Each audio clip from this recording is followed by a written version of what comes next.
આ સાથે અમરેલીથી સમાચાર પ્રાપ્ત થયા છે તો અમરેલીમાંથી શંકાસ્પદ ઘઉં અને ચોખાનો જથ્થો મળી આવ્યો છે, જેમાં ખાંભા મામલતદારની ટીમે આ જથ્થો જપ્ત કર્યો છે।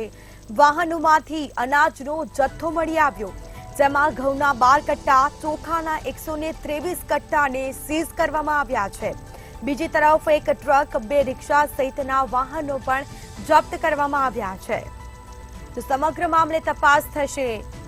શંકાસ્પદ ઘઉં ચોખાનો જથ્થો મળી આવ્યો છે।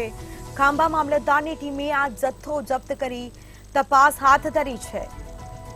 તો વાહનોમાંથી અનાજનો જથ્થો મળી આવ્યો છે, જેમાં ઘઉંના 12 કટ્ટા તો ચોખાના 123 કટ્ટા સીઝ કરવામાં આવ્યા છે।